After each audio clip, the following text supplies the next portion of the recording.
Everyone, and welcome back to Of Bricks and Dragons. Today we're looking at we have a Technic buggy set, and it is 42164.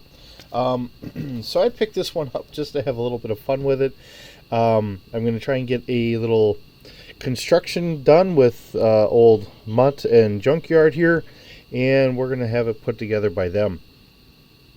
But in the meantime, one of the things I was kind of wondering is how close of a scale it is for our Technic compared to like a GI Joe figure or something like that. Just having fun with it. I mean, because this is a $20 set, I figured, okay, well, we can kind of do this or whatever.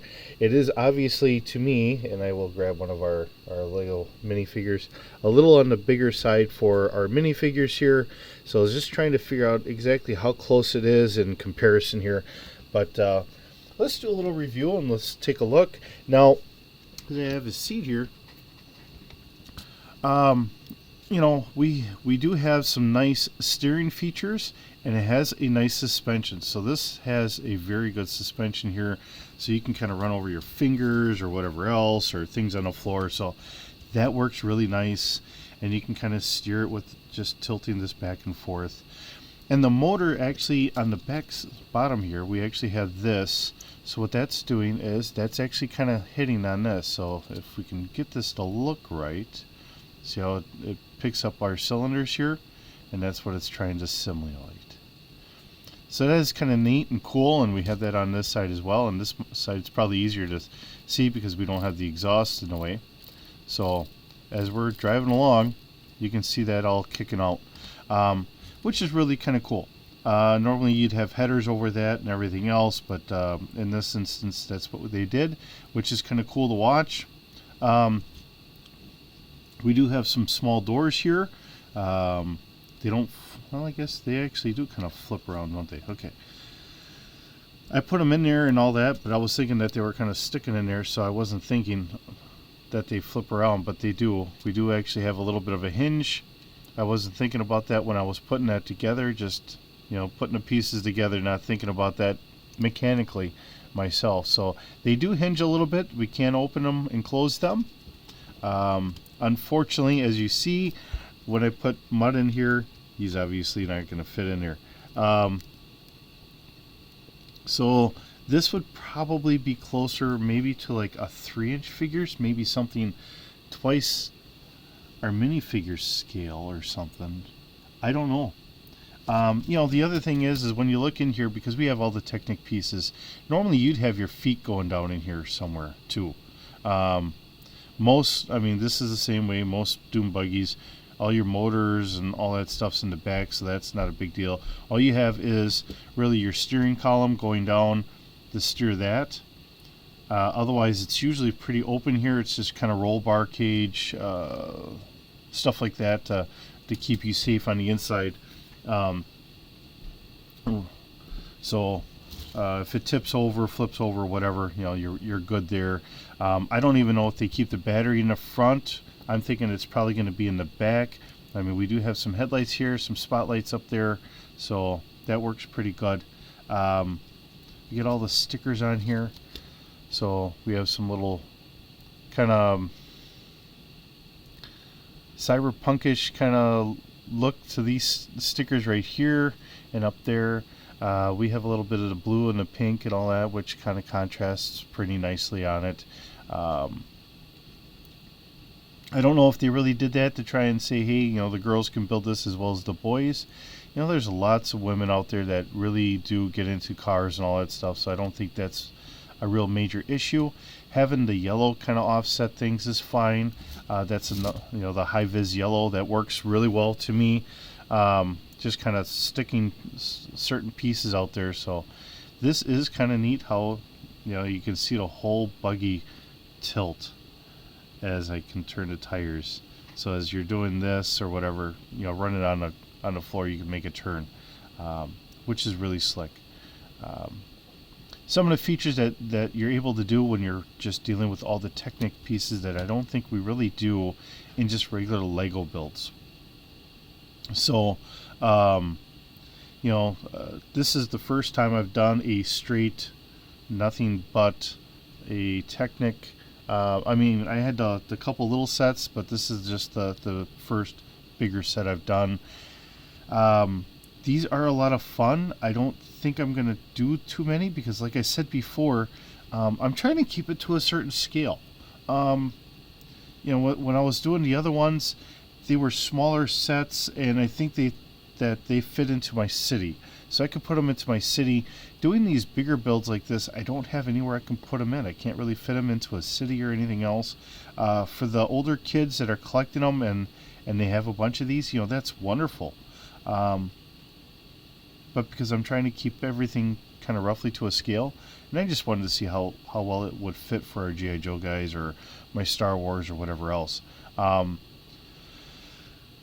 Definitely wouldn't work for my Transformers, and we're going to get to some of those in our Figure Fridays, but just some of the silly things that I get into. I mean, wheel-wise, I mean, this does roll really nice. This is on a little bit of a hinge, and I keep flipping it, and it goes all the way down. And I'm looking at this tire, and I don't know if I've got that set in there exactly the way it should be or not. I see it kind of wave a little bit, so I'm just kind of, excuse me, trying to make sure I'm doing it right on my end here.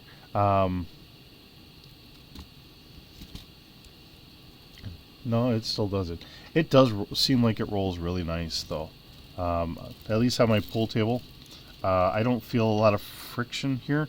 If anything, because I put these all the way in, you might want to just leave them off just a little bit so that way they can freewheel a little bit better.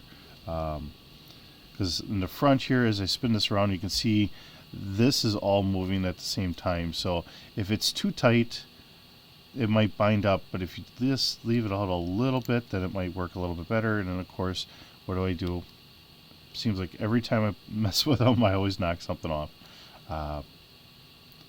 But as a build goes, this is very nice. We do have some stickers, so as you see the sticker board here, we do have some stickers, namely our seatbelt straps, and of course we got our top sticker here. This is 3 different stickers going over the front here. One on the door, and then one on our spoiler here, and of course on the other side, and then on our front tires for the hubs. But that's all the stickers that they have, so it's not a lot of stickers. It is fun to put together. It took me a lot longer because I'm trying to get pictures of them, so it's going to take me a little bit longer to try and edit and get everything in there, which I usually don't have a lot of time, and this has taken me a couple days just to try and get this together because the chaos of my life. It's just how things kind of work out. But we'll get this uploaded here. Today is Saturday morning, so I will have this up here this morning, one way or the other. I will figure this out, so then we'll get going from there. But as a set in all, it is a very nice set. It is very interesting to build. Having the pieces in here, we have this to kind of hold that up there so it doesn't fall down. Having what looks like our little 4-cylinder motor here kind of revving away here is pretty neat. So I don't know. Oh, okay. So as I do that, it's this tire. Really, it's all off of this tire. This tire does just the freewheeling here. This one's here for the ride. This one's doing the work. So, which is fine. There's not a problem with that one. So, and the front suspension is pretty well beefed up. As you see that, and this is all kind of nicely boxed up, so it should be pretty good. The only thing is to remember, most of this is going off of this one Technic piece. This is all being held in here by that one Technic piece. So if you're really pushing down on here, I mean, it does have some give. In the long term, you may have to replace that one piece if you get too rough with it. But I mean, if you're trying to jump it and it kind of comes down, I think it's going to work for quite a while. Lego does a really good job at building these things, I believe. And we have our spring in the back, but just to say that is just that one rod there. So something to keep in mind. I know most of us that are putting it together were more adults. I think mentally I stopped eating at 12, but I don't know if I call myself an adult or not. I am. It's just I'd rather spend time having fun with this type of stuff than a lot of the other things. But you know, life gets serious at times. Trying to have fun wherever we can, and but it is a nice build. Like I said, if you're playing with it and roughhousing with it, if you have a young teenager and you're a parent and you're looking at this review or whatever, I think you're going to be good for a long time. If they get too rough with it, I do worry about that one piece, but you can't really box that up too much more if you're going to try and use this for steering. So you're kind of stuck with that. And I don't really want to see that in a negative way. It's just, you know, the nature of how it's built, and I think it will work for quite a long time. But if you get a little too rough with it, I think there's a possibility. But there again, if you get too rough with it and you're kind of really throwing this around, I think you're going to break your set anyways. So I don't think that's going to be too much of an issue. The spoiler here does look pretty good, although these are just regular arms here. So just trying to make sure I'm not moving around. There is no second pin in here to kind of hold that on there. So as I'm trying to steer it, I'm trying to make sure I'm not moving these all over. But like I said, it is a very nice build, very nicely done. We have some nice mechanics in here to kind of showcase a little bit of ingenuity. So you can see, like I said, you know, the motor running. That was one of the things that they have on the box, and this does work really nice. So hopefully you enjoy the GIF I did for trying to have this put together. Hopefully I get this all done right, and if I don't, I do apologize. I'm trying to rush here at the end. I was hoping to have this done, but I wanted to spend a little extra time with the family here last night, so I didn't get any time last night. So trying to get this built, this is, I want to say 2 or 3 days, just trying to get all this done, trying to coordinate everything. So with that, thank you so very much for visiting today. Thanks for sitting around the pool table and listening to the silliness of the things I come up with. And I'm hoping you have a wonderful day. I'll see you in the next video.